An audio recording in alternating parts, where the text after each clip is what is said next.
تھے تو وہ ابا تمہارے مگر تو کیا ہو، ہاتھ پر ہاتھ دھرے منتظر فردا ہو۔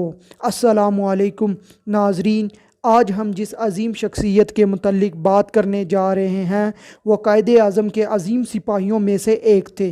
ان کو قوم سردار عبدالرب نشتر کے نام سے جانتی ہے۔ تو ویڈیو شروع کرنے سے پہلے ہمارے اور اپنے اس چینل کو سبسکرائب کریں اور بیل آئیکن پر کلک کریں تاکہ آپ کو آل انفو کے پلیٹ فارم سے انفارمیشنل ویڈیوز مل سکیں۔ سردار صاحب 13 جون 1899 میں پشاور میں پیدا ہوئے۔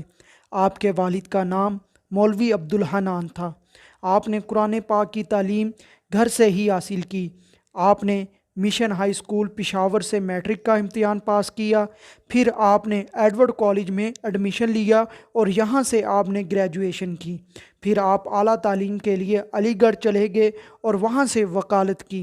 آپ کو زمانہ طالب علمی سے ہی شعر و شاعری سے لگاؤ تھا اور آپ نے اپنا تخلص نشتر رکھا۔ 1922 میں انہوں نے اپنے ہم خیال طالب علموں کے ساتھ ایک ادبی مجلس مسلم لٹریری سوسائٹی قائم کی۔ قائد اعظم محمد علی جناح سردار صاحب کی خوبیوں سے بے حد متاثر تھے۔ ایک دفعہ مسلم لیگ پنجاب کا سیالکوٹ میں جلسہ ہوا تو وہاں قائد اعظم نے انگریزی میں تقریر کی۔ جب قائد اعظم اپنی تقریر سے فارغ ہوئے سردار صاحب کو بلایا گیا کہ قائد اعظم کی تقریر کا اردو ترجمہ کریں۔ آپ نے نہایت فصیح و بلیغ اردو کے ساتھ یہ کام سر انجام دیا۔ بعد ازاں قائد اعظم نے انہیں بلا کر ان جملوں کے ساتھ ان کی تعریف کی: آپ نے میری تقریر کا رواں ترجمہ کر کے اس کا حق ادا کر دیا۔ سردار صاحب کی اہمیت کا اندازہ اس بات سے لگایا جا سکتا ہے کہ 1946 میں شملہ کانفرنس میں قائد اعظم کے ہمراہ جن 3 مسلم لیگی رہنماؤں نے حصہ لیا تھا ان میں سردار صاحب بھی شامل تھے۔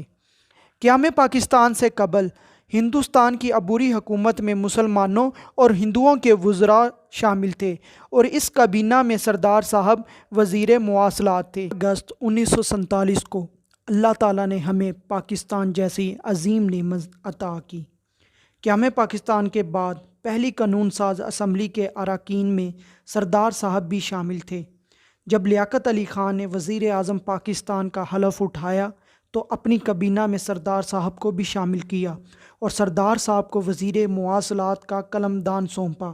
سردار صاحب کے کارناموں میں ایک کارنامہ یہ تھا کہ سردار صاحب نے کالا باغ ڈیم کے منصوبے کی منظوری کے لیے اہم کردار ادا کیا۔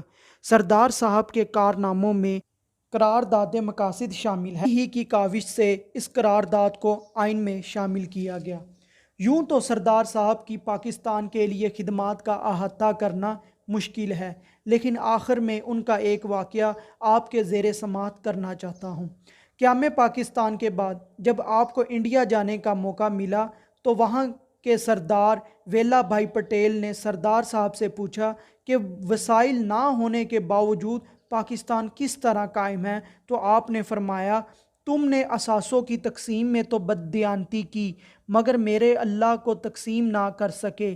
اللہ مکمل ہمارے حصے میں آیا اور اس کی کرم نوازی کی وجہ سے ہم ابھی تک قائم اور محفوظ ہیں۔ اللہ تعالیٰ ملک پاکستان کے حکمرانوں کو خدمت خلق کا وہ جذبہ عطا فرمائے جو تحریک پاکستان کے رہنماؤں میں تھا۔ آپ 1958 میں کراچی میں وفات پائے اور محترمہ فاطمہ جناح کی ہدایت پر آپ کو قائد اعظم اور لیاقت علی خان کے پہلو میں سپرد خاک کیا گیا۔